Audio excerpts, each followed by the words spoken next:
Shalom Antiokers and welcome to Antioquia Creative Talks. Kisah para Antiokers bersama Sakti, aku yang bakal temenin Anda selama beberapa menit ke depan.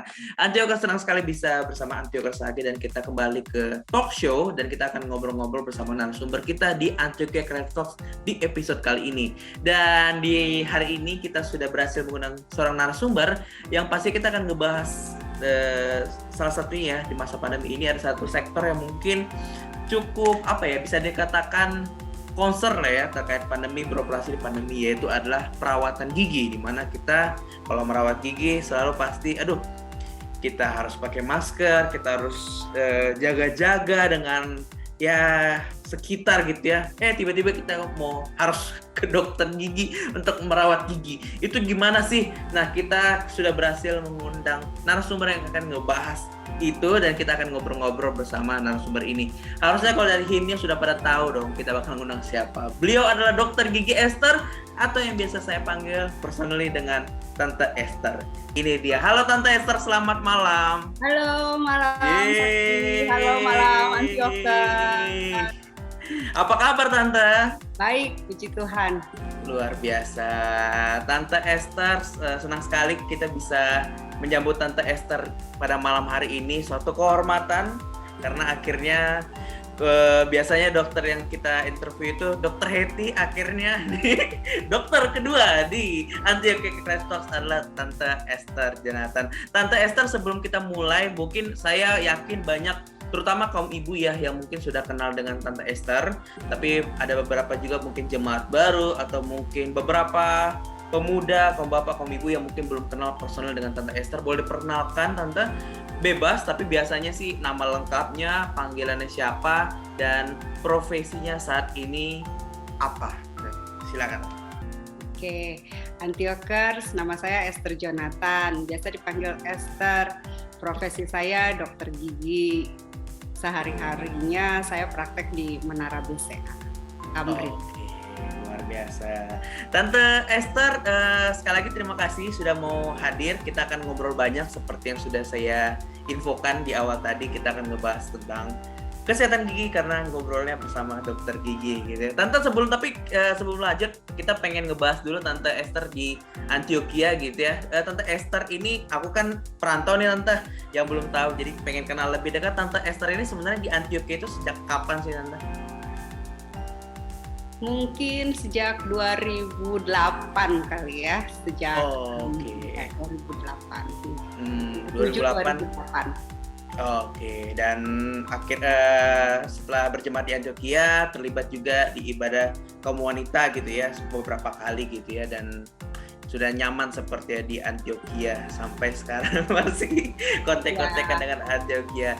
Tante, ya pastinya jemaat Antioquia yang mendengarkan, Antiokers yang mendengarkan pasti pengen tahu lebih banyak gitu ya soal kesehatan gigi dan pastinya gimana sih kondisi klinik perawatan gigi, rumah sakit ataupun ya instansi yang membuka gitu ya jasa perawatan gigi itu selama pandemi ini seperti apa. Tapi untuk di awal gitu ya Tante, background Tante sebagai dokter gigi ini seperti apa sih Tante? Kuliahnya di mana? Terus kenapa ada interest untuk menjadi seorang dokter gigi Tante? Saya alumni dari Universitas Profesor Dr. Mustopo beragama. Oke. Saya angkatan 89, udah jadul banget ya.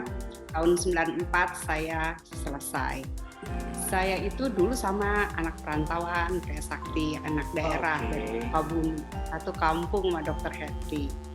Waktu saya lulus SMA, saya tuh cuma pengen bisa kuliah, bisa sekolah aja gitu. Lalu kakak saya yang udah kerja di Jakarta, dia daftarkan saya di FKG Mustopo itu. Saya gak daftar di mana-mana. Jadi saya ke Jakarta, ikut ujian, tes, diterima, ya udah saya masuk. Ya seperti itu. Oke, jadi memang bisa dibilang awalnya itu pun memang ini ya diajak lah gitu ya Tante ya, ada dorongan dari kakak untuk dibawa ke dokter gigi. Tapi pastinya Tante selama berkuliah ke dokter gigi sampai selesai pastinya ada ya bisa dikatakan jatuh cinta di dalam proses itu gitu Tante. Di momen apa sih Tante ketika Tante bersyukur bahwa wah untung saya memilih jurusan ini sebagai pilihan saya gitu. Sekolah dokter gigi itu lumayan ya, Iya. lumayan susah. Lumayan harus banyak PR-nya, dan Betul. dia itu benar-benar ada tekniknya, ada sainsnya, ada art-nya ya. Iya. Kan kita nggak, kalau nambal gigi atau apa itu kan harus dibentuk sampai sama kayak gigi, art-nya. Saya Betul suka art. Dan yang paling saya suka itu waktu saya dulu ada istilahnya PTT ya. PTT itu kerja untuk pemerintah di desa-desa. Nah, itu yang paling saya suka karena di situ saya bisa kasih penyuluhan sama masyarakat, bisa tolong mereka. Itu yang paling berkesan selama saya kerja di kedokteran gigi. Momen ketika kita tahu bahwa ilmu yang kita pelajari itu berguna buat orang lain, itu yang membuat kita senang sebenarnya dan yakin bahwa ini pilihan kita ya Tante ya. Itu yang paling penting. Tante, akhirnya Tante lulus di tahun 94 seperti yang Tante infokan tadi, dan bekerjalah berprofesi sebagai dokter gigi sampai saat ini gitu ya Tante ya. Selama Tante berprofesi sebagai dokter gigi gitu Tante, biasanya kerusakan yang paling biasanya kan orang selalu mikir, oh Anda kenapa gitu? Iya sakit gigi. Sakit giginya apa ini namanya gitu ya? Ya sakit gigi aja gitu. Tapi mungkin Tante sebagai yang sudah experience-nya luar biasa di bidang dokter gigi loh Tante. Sebenarnya untuk gigi itu kerusakan gigi yang paling umum itu apa sih Tante? Yang bisa Tante share? Kerusakan gigi yang paling umum tuh biasanya pasien abai ya dengan sakit gigi. Karena mereka kalau bolongnya kecil, nggak apa-apa, nggak sakit, mereka nggak ke dokter gigi. Pas sakit, mereka baru ingat ke dokter gigi. Tapi kalau udah sembuh, mereka nggak lagi. Nah, kalau gigi itu nggak seperti influenza yang bisa sembuh dengan imunitas atau minum obat biasa. Kalau gigi itu harus benar-benar diterapi oleh dokter gigi. Bolong harus ditambal, gusinya bermasalah harus dibenerin ya, harus diobati. Nah, biasanya pasien itu abai sampai sudah parah banget, sampai sudah bolongnya dalam, kena syaraf gigi, sampai bengkak, mereka baru ke dokter gigi. Nah, kebanyakan seperti itu sih. Jadi kebanyakan pasien abai. Yes. Dan ketika itu sudah sampai kena syaraf, case yang paling bisa dikatakan paling buruk gitu Tante, kan abai tadi seperti yang Tante bilang, terus dia biarkan gitu aja gitu Tante. Efeknya bisa lebih parah apa yang kita pikirkan gitu ya Tante berarti ya? Parah, bisa lebih parah. Kalau misalnya imunitas tubuhnya buruk ya, itu tuh bengkaknya tuh bisa sampai bolong ya di rahang sininya ya. Bisa juga kalau dianya nggak ngeh, itu manifestasinya bisa kayak ameloblastoma. Ameloblastoma tuh sampai lidahnya tuh terangkat dan ininya tuh benjol gitu. Itu udah paling parah banget. Aku belum siap dengar ini. Berarti abai tadi sampai bisa bikin seperti itu Tante, efeknya lebih parah gitu nanti ya, bengkak gitu ya. Oke. Jadi buat antiokars segeralah ya cek ya kalau ada kesempatan, kalau dirasa sakit gigi berlubang sedikit. Walaupun memang cost-nya lumayan ya. Tapi namanya untuk kesehatan biasanya kita harus aware ya Tante ya, karena efeknya mungkin nggak sekarang tapi jangka panjang mungkin terasa gitu. Tante, selama berprofesi ada nggak sih Tante pengalaman yang paling menarik gitu ya? Pastinya kalau misalnya case-case biasa ya, pasien datang, kasnya apa? Gigi berlubang, case-nya apa? Ya giginya udah mau patah, dicabut gitu. Tapi yang personally buat Tante Esther yang paling berkesan buat Tante itu seperti apa gitu kasus pasiennya? Yang lucu aja deh ya, yang lucu. Boleh. Kalau misalnya pasiennya mau cabut gigi nih, dicabut gigi, terus Tante bilang, Pak, nanti saya suntik dulu ya Pak ya. Tante mungkin lupa nggak bilang suntik di gusinya. Tante siapin dulu nih suntikannya. Lalu begitu Tante udah siapin suntikannya, Tante balik lagi ke si bapaknya. bapaknya udah tengkurap di dental unit. Iya. Bapak bukan mau vaksin. Dia udah mau disuntik. Nah itu yang lucu-lucu sih. Terus banyak lah yang lucu, yang unik gitu. Iya ya, dan apa ya? Dan kadang-kadang ya memang karena kita bertemu dengan banyak orang dengan pemikiran yang berbeda, akhirnya itulah yang muncul mungkin miskomunikasi seperti itu gitu. Yeah. Karena sudah pasti kalau gigi ngapain harus tengkurap gitu. Tapi ya nggak apa-apa. Mungkin gugup tante karena giginya mau diapa-apain kan, terus aduh aku disuntik apanya gini. Tante senang banget gitu tante ketika aku bisa mengundang tenaga medis untuk berada di Antioquia Creative Talks, karena banyak juga ketika ngundang tante Hetty, dokter Hetty di Antioquia Creative Talks, kita banyak ngebahas karena ini acaranya juga dibuat di zaman pandemi. Kita banyak ngebahas tentang gimana sih kalau orang berobat selama pandemi seperti apa gitu. Tapi kita nggak pernah ngebahas personally gimana kalau orang berobat gigi di masa pandemi. Karena kalau berobat umum ya mungkin cuma minta obat saja sebagainya. Tapi kalau gigi itu benar-benar di bagian dalam, artinya si pasien pun diharuskan untuk membuka mulut, di mana peraturan pemerintah sebisa mungkin tidak membuka mulut gitu. Jadi mungkin kita akan ngebahas banyak nih tante soal pandemi, dan kebetulan nih beberapa pertanyaan ini memang Antioquia ini wah ini luar biasa, ini kita akan bahas habis bersama Dokter Gigi Esther. Tante Esther, seperti yang saya bilang tadi gitu ya, masalah protokol dan sebagainya di zaman pandemi ini, aman nggak sih sebenarnya kalau kita di pandemi ini berpikiran untuk ke dokter gigi gitu? Aman apa tidak sebenarnya itu agak-agak absurd ya. Karena kan kita selama pandemi ini kan harus pakai masker. Betul. Untuk supaya tidak ada droplet atau percikan ludah ya ke orang lain. Yes. Sedangkan kalau kita ke dokter gigi, antara si dokter dan si pasiennya juga sama-sama takut. Si dokter takut kena percikan ludah, si pasiennya juga takut kena tidak steril alat-alatnya dan lain sebagainya, takut kena juga. Betul. Jadi sebenarnya aman apa tidaknya tergantung urgensi si pasien itu sendiri. Okay. Kalau si pasien itu merasa dia urgent sekali, dia perlu ke dokter gigi, carilah dokter gigi yang aman. Lalu dokter gigi sekarang kayaknya sudah ada kriteria dari Persatuan Dokter Gigi Indonesia, apa aja yang harus disiapkan, apa saja technical untuk praktek. Jadi saya rasa untuk saat ini dokter gigi udah rata-rata sudah aman. Kalau misalnya urgent untuk dikunjungi, aman. Oke, Tante Esther. Nah, menarik nih Tante, ternyata ada Persatuan Dokter Gigi Indonesia seperti yang Tante infokan sudah menyatakan apa-apa saja yang perlu dipersiapkan. Kalau boleh tahu Tante, kita sebagai orang awam yang pengen tahu apa aja sih Tante yang dianjurkan kepada dokter gigi gitu ya di masa pandemi ini untuk dipersiapkan? Pertama ya, alat tata ruang.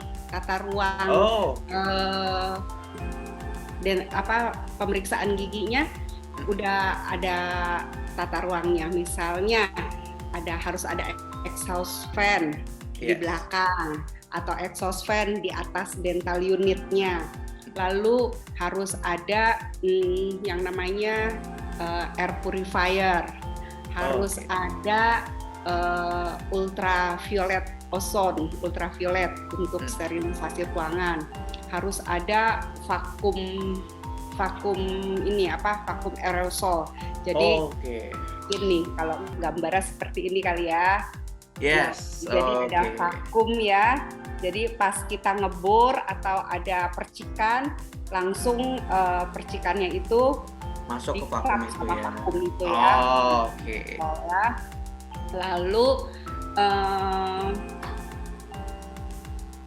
tidak boleh lebih dari satu pengantar yang duduk di ruang tunggu. Gitu.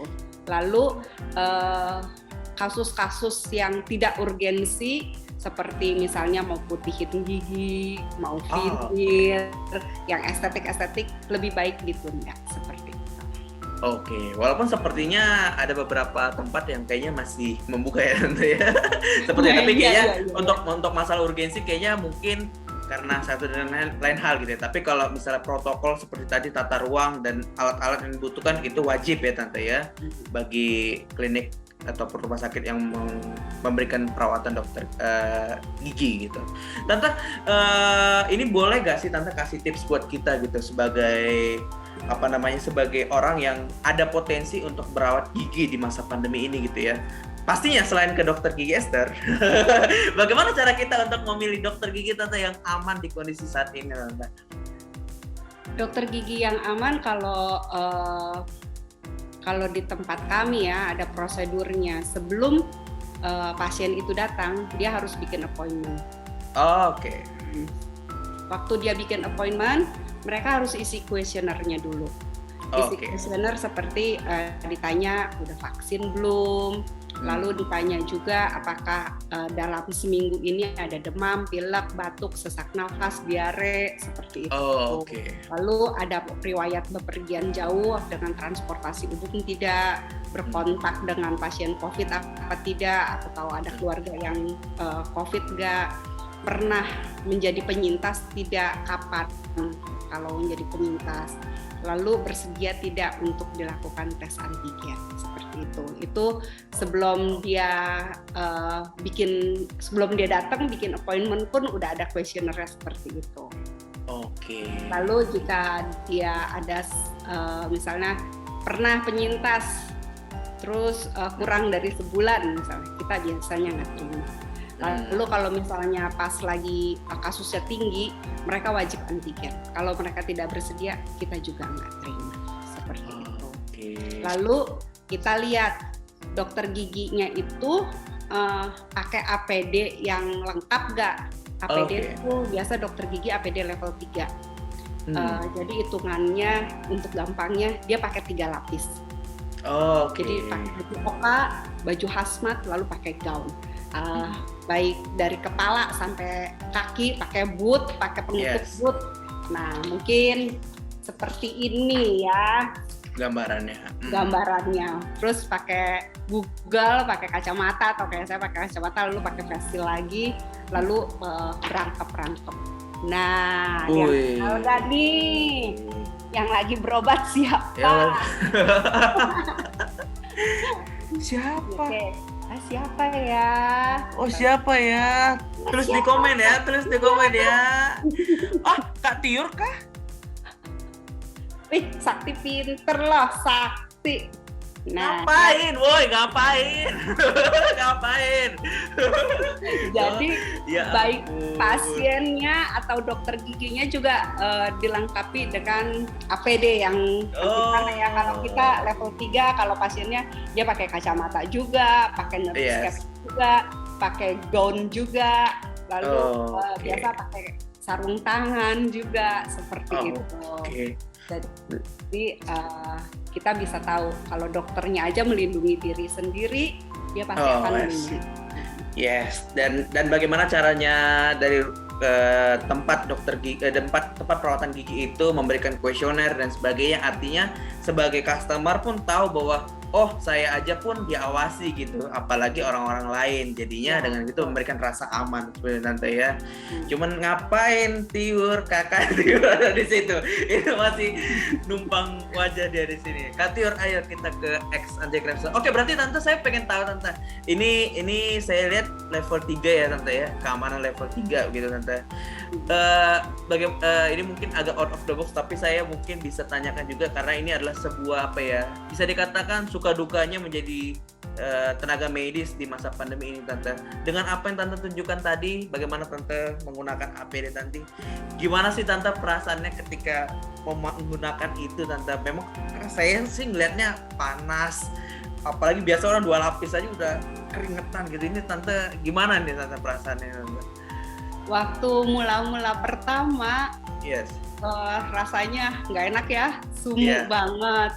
Tapi lama-lama kan kita juga demi keamanan ya, takut. Akhirnya Tapi kita udah terbiasa. Malahan kalau misalnya kurang satu item aja, rasanya apa ya yang kurang? Iya. Lalu di klinik saya AC-nya semua diganti dengan yang 2 PK yang dinginnya sampai dingin banget. Karena kita nggak pakai hazmat jadi dingin banget. Pasiennya sih agak kedinginan, jadi dikondisikan supaya pasiennya nyaman, kita juga nyaman sih. Yes. Dan artinya ya memang itu tergantung kebiasaan ya Tante ya. Ketika yang udah biasa akhirnya bisa juga. Cuman memang suatu kebiasaan yang ya jadi memberikan sebuah ketidaknyamanan bagi tenaga medisnya juga. Cuman ya balik lagi kita memberikan rasa aman gitu ya Tante ya. Pada orang lain gitu ya. Tante Esther, aku pengen nanya nih, masa pandemi ini seperti yang bilang tadi sebenarnya udah dijelaskan gitu ya tentang estetik gitu ya, tentang itu sebaiknya dianjurkan untuk ditunda dulu gitu, lebih tepatnya ditunda dulu gitu ya. Cuman apa aja sih Tante yang biasanya di pandemi ini, perawatan seperti apa aja sih yang sering terjadi di pandemi ini? Biasanya itu yang kasusnya giginya berlubang, memang harus ditambah. Apalagi berlubangnya tuh udah sampai kena syaraf gigi. Kan kalau syaraf gigi itu kan ada pembuluh darahnya ya. Kalau kita sakit gigi, Sakti pernah sakit gigi nggak coba? Pernah, baru tahun lalu saya.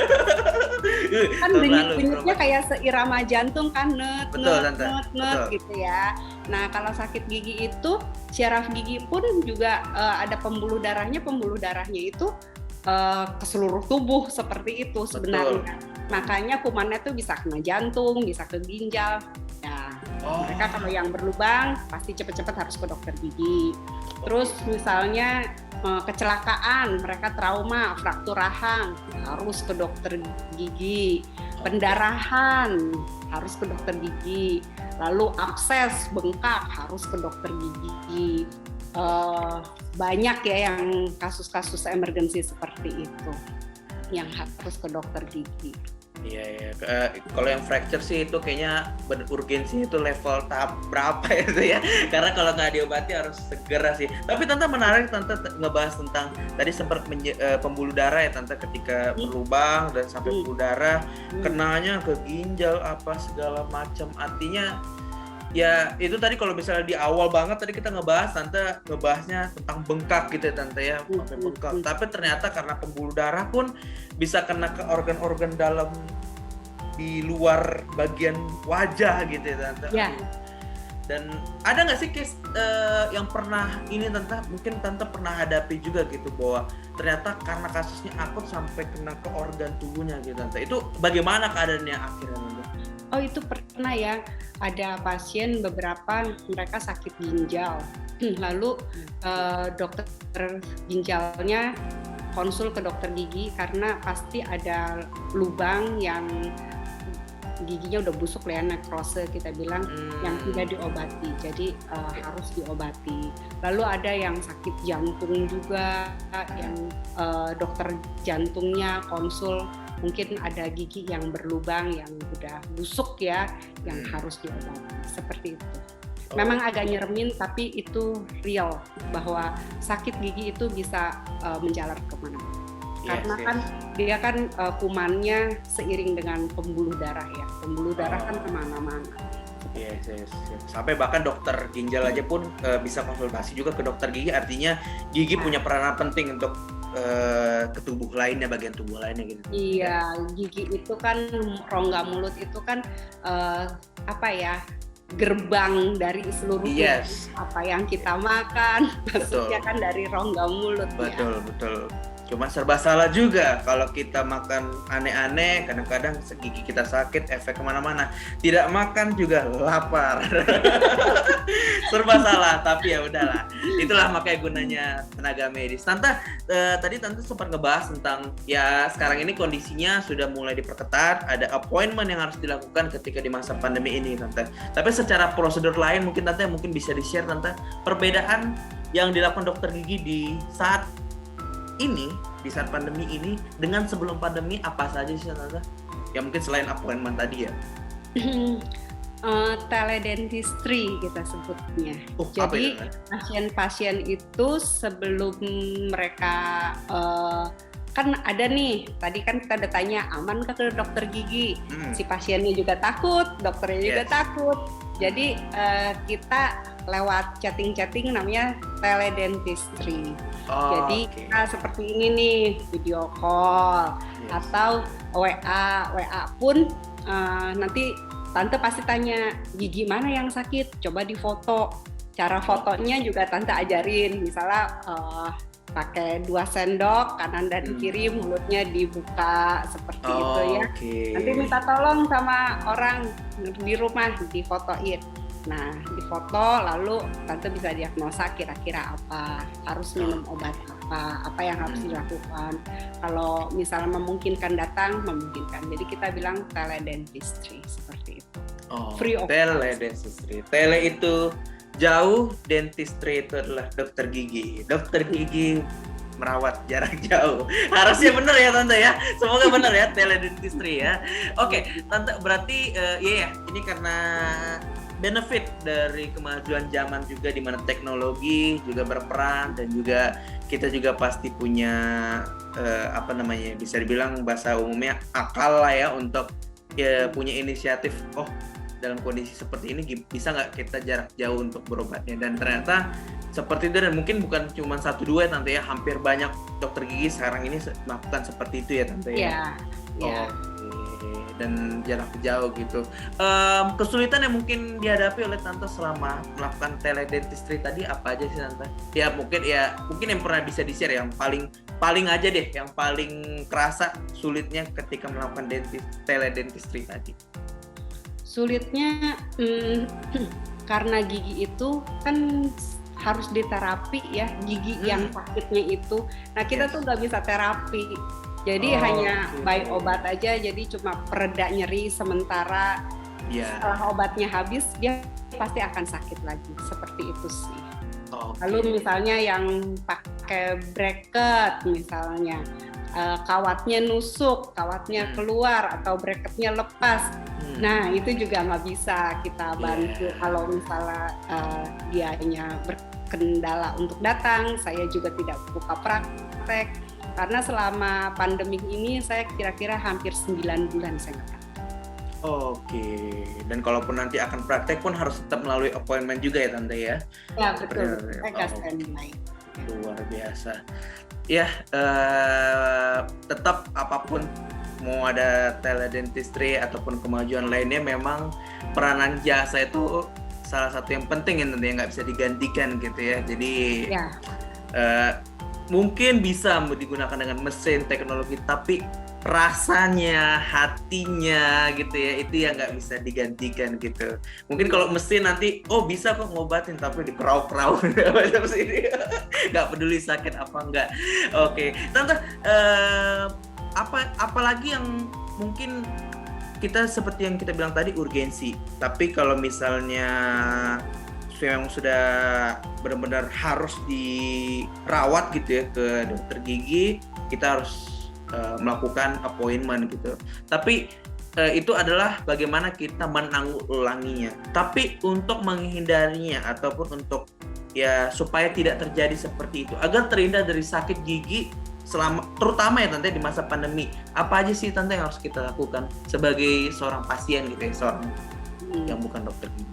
Yang pasti menjaga kebersihan ya. Kalau gigi itu sebenarnya poinnya cuma 2. 1 kebersihan, 2 apa yang kamu makan. Jadi kalau misalnya mulutnya bersih, oral hygiene-nya yang bersih, itu mendukung supaya dia nggak bermasalah di giginya ya. Lalu makanan itu jangan yang terlalu manis-manis, asam-asam. Nah itu dihindari. Karena dari manis itu bisa berubah asam bisa mengakibatkan lubang dari gigi. Jadi yang sangat penting kebersihan dan pola makan. Lalu sebenarnya untuk supaya gigi tidak berlubang itu, kita itu ada pencegahannya sih. 6 bulan sekali kita wajib kontrol ke dokter gigi, biasa bersihin karang gigi, gusi-gusinya juga dibersihkan. Lalu untuk saat ini Udah lama sih. Sebenarnya ada yang namanya Pitt and Fisher Sealant, yaitu gigi Graham itu dilapis kayak genteng, dikasih aquaproof lah ya. Di sealant. Jadi sebelum dianya lubang lebih baik di sealant. Lalu ada vitamin-vitamin gigi juga beberapa yang dioles ya. Itu juga penting, kita namanya ada MI varnish. Jadi seperti ini misalnya nih. Jadi kita lindungi, diulas ya, kayak dikasih kitek gitu ya. Setelah bersih, dibersihkan giginya, kita kasih MI varnish seperti itu. Ini juga mencegah untuk supaya gigi tidak pudar. Jadi kalau datang ke dokter gigi lagi untuk kontrol, lebih baik pencegahan daripada mengobati. Karena mengobati selain sudah bisa jadi terlambat, bisa juga lebih mahal. lebih mahal. Kalau misalnya lubangnya masih kecil, sekali langsung bisa ditambal. Tapi kalau makin besar, wah bisa 2-3 kali datang. Yes. Karena kalau nggak salah saya pernah dengar dari teman saya juga, berobat bisa sampai mesti ronsen dulu, mesti apa segala macam, dan biaya ronsen juga. Oke Tante Esther, menarik banget Tante, banyak banget yang kita mungkin bisa bahas. Tapi sebelum nanti kita juga masuk ke closing statement, sebenarnya saya menarik nih Tante soal perawatan gitu ya. Saya punya ini pertanyaan kecil saya juga Tante, karena banyak sekali di iklan-iklan gitu ya. Orang tua saya juga sebenarnya banyak sekali memberikan teori-teori gitu tentang ini, itulah obat kumur. Saya sering lihat obat kumur. Apa yang harus kita pakai? Apa yang membuat kita harus menggunakan obat kumur dengan dijual di iklan-iklan gitu? Tapi dari Tante sebagai tenaga medis di bidang perawatan gigi Tante, apakah betul sebenarnya dengan obat kumur itu mungkin ini lebih spesifik kalau misalnya perawatan gigi mungkin ya oke lah gitu ya, karena sudah diuji dan sebagainya dengan menggunakan promosi mereka ataupun iklan mereka. Tapi untuk COVID Tante, apakah benar bahwa ada teori yang mengatakan bahwa dengan menggunakan obat kumur itu bisa menghindari dari virus COVID Tante? Enggak sepenuhnya ya. Obat kumur itu dipakai untuk tertentu saja. Misalnya kalau dia mau ke dokter gigi nih ya, saat ini nih sejak pandemik ini, kalau orang datang ke dokter gigi, pasti dokter giginya kasih obat kumur di kumur-kumurnya untuk pertama kali ya. Untuk mencegah dia tertular dan aman untuk dokter giginya. Biasanya kumur-kumurnya 15 detik di depan, lalu 15 detik nenggak ke tenggorokan. Itu untuk pencegahan. Tapi tidak dianjurkan untuk kita nggak apa-apa, kita kumur-kumur. Di dalam mulut kita itu ada mikroflora yang baik dan mikroflora yang buruk. Kalau kita kumur-kumur terus, maka mikroflora yang baik ini akan mati sama yang buruk. Sedangkan mikroflora yang baik ini dia berguna untuk pengunyahan, pencernaan, seperti itu. Jadi tidak dianjurkan untuk setiap hari atau sering-sering berkumur dengan obat kumur. Kecuali misalnya kalau kita rasa, waduh, tadi saya udah pergi ke mall nih, jalan-jalan banyak orang, rasanya unsecure nih untuk diri saya sendiri. Bolehlah sekali itu kita pakai obat kumur ya, disikat di pakai obat kumur. Tapi sangat tidak dianjurkan untuk setiap kali kita setiap hari pakai obat. Kalau untuk virus COVID berarti apakah ada pengaruh juga Tante? Karena kita kan tadi seperti Tante bilang dia dikumur di dalam, terus dia di obok-obok gitu ya di tenggorokannya gitu, sehingga mungkin apakah itu juga salah satu cara untuk bisa dikatakan menghindari COVID Tante, menggunakan obat kumur? Menghindari tidak ya, untuk menghindari tidak. Tapi sesekali kalau untuk perasaan unsecure saya mau kumur, boleh sesekali ya. Untuk penderita COVID pun, untuk penyintas COVID, dia berkumurnya hanya boleh paling lama 2 minggu. Setelah itu dia harus jeda, karena dia akan membunuh flora mulut yang baik. Iya, ya, yang tadi untuk pengunyahan dan sebagainya, Tante ya. Better kumur air garam. Kalau misalnya rasanya, aduh nggak enak nih mulutnya, better air garam. Air garamnya 4 sendok teh dicampur dengan 1 gelas air hangat kumur itu jauh lebih baik. Lalu untuk yang ada hipertensi ya hati-hati. Tapi kalau tidak hipertensi, kalau kita rasa perlu nih untuk bersihin mulut kita, lebih baik kumur air garam. Air garam ya Tante ya. Oke, menarik ini. Tante Esther, kita sudah cukup banyak ngobrolin tentang Tante Esther, bagaimana profesi Tante Esther, apapun yang terjadi gitu ya, bahkan sampai yang pandemi ini gimana Tante. Tiba saatnya kita masuk ke closing statement yang sebenarnya saya juga tidak mau mengakhiri ini Tante, tapi pastinya banyak banget hal seputar dokter gigi lainnya yang mungkin ini ya, apa namanya, bisa kita tanya-tanya gitu. Tapi sebenarnya gampang kok, kalau misalnya ada antiokers yang punya pertanyaan, mungkin bisa taruh komentar di bawah atau segala macam, atau bisa langsung kontak ke dokter gigi Esthernya. Kontaknya di mana? Coba tanya ibu-ibu deh. Mungkin ada kali ya, mungkin ada gitu. Tante Esther, sebelum kita tutup, biasanya saya akan kasih closing statement ke narasumber di Antioquia Career Talks. Closing statement itu bebas, biasanya semacam ya punchline dari narasumber yang ini berikan. Tapi kalau misalnya kita boleh request Tante, closing statement-nya ada nggak sih Tante yang mungkin ingin disampaikan ke Antiokers gitu ya, khususnya dalam menjaga kesehatan gigi? Paling dari kita itu Tante. Mungkin, tapi kalau ada yang ingin ditambahkan lagi, saya persilakan Tante Esther. Oke, Antiokers, pesannya jagalah kesehatan gigi, karena gigi itu merupakan gerbang dari seluruh anggota tubuh kita. Cuma 2 tipsnya seperti yang saya bilang tadi. 1, kebersihan gigi, sikat gigilah pagi dan malam sebelum tidur. Paksa, walaupun males-males, sikat gigi. 2, makanlah makanan yang sehat, makanan yang tidak terlalu lengket, makanan yang tidak manis-manis, tapi makanan yang berserat, makanan yang sehat untuk tubuh kita. Nah, dengan pencegahan jauh lebih baik daripada mengobati. Tante Esther, terima kasih banyak. Sebelum kita tutup, izinkan saya untuk menutup obrolan kita malam hari ini. Obrolan kita yang sangat luar biasa, menarik, menghibur, dan pasti juga ada edukasi yang kita bisa sampaikan juga melalui obrolan ini. Bukan saya sih, Tante aja sih. Saya mah nggak ada edukasi yang tadi saya kasih. Semoga apa yang kita obrolin juga terutama boleh jadi berkat bagi siapapun yang mendengarkan. Izinkan saya menutup obrolan kita dengan doa, Tante Esther. Mari Antiokers, kita semua bersatu di dalam doa.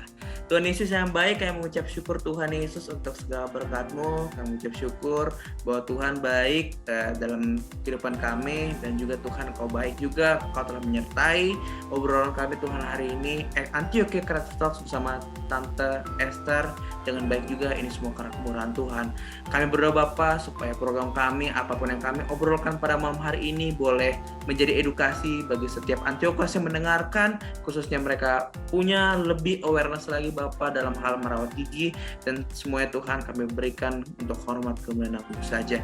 Kami berdoa untuk Tante Esther dan keluarga, Engkau berkati setiap apapun yang dijalani, profesinya, pelayanannya, kami serahkan semua ke dalam tangan-Mu, supaya Tante Esther boleh menjadi berkat di dalam rumah ataupun di luar rumah. Terima kasih Tuhan, Engkau berkati setiap apapun yang mereka lakukan, keluarga Tante Esther, semua dapat berhasil. Kami berdoa untuk Antiokers yang telah mendengarkan pada malam hari ini, kami percaya mereka telah melalui hari dengan cukup baik dan sangat baik, supaya Tuhan Yesus, Kau berkati mereka, agar boleh kami semua beristirahat dengan baik, dan besok boleh kembali bangun dengan stamina dan semangat yang baru daripada Tuhan. Berdoa untuk seluruh tim Antioquia Career Talks yang terlibat pada malam hari ini. Terima kasih Tuhan. Di dalam nama Tuhan Yesus Kristus kami telah berdoa. Haleluya. Amin. Tante Esther, terima kasih banyak sekali lagi untuk obrolan malam hari ini. Saya sangat senang, seluruh tim Antioquia sangat senang. Antioquia pasti juga sangat senang. Sampai ketemu Tante Esther di waktu yang akan datang. Tuhan berkati semuanya, sehat-sehat. Siap Antiokers, jadi tadi obrolan kita bersama Tante Dr. Gigi Esther. Gimana tadi dia ngobrolin tentang bagaimana kita merawat gigi yang seharusnya, dan yang paling penting adalah selalu ya, tagline kesehatan mencegah lebih baik daripada mengobati. Dan terima kasih banyak Antiokers untuk hari ini. Terima kasih sudah menyaksikan program ini. Kalau misalkan ada usul narasumber atau misalnya usul-usul ide-ide kreatif lainnya, boleh banget untuk taruh komentar di bawah. Dan jangan lupa juga untuk like, share, subscribe channel ini dengan cara klik tombol subscribe, atau bisa juga klik lonceng di bawah supaya tidak pernah ketinggalan dengan video-video terbaru dari YouTube channel GPD Antioquia Tebet. Dan terima kasih juga untuk Auri Unika sebagai produser hari ini yang telah bikin bahan untuk obrolan hari ini. Dan kita akan mendengarkan pengumuman kita sepanjang minggu ini. Seperti biasa di hari Kamis ada doa jam 6:30 malam, renungan rohani giat hadir setiap hari di Instagram dan Facebook GPD Antioquia Tebet. Dan ibadah minggu kita, ibadah pertama pukul 8 pagi, ibadah kedua pukul 11 siang, dan ibadah ketiga pukul 5 sore. Dan pastinya program kita X Antioquia Creative Talks hadir setiap hari Selasa pukul 8 malam.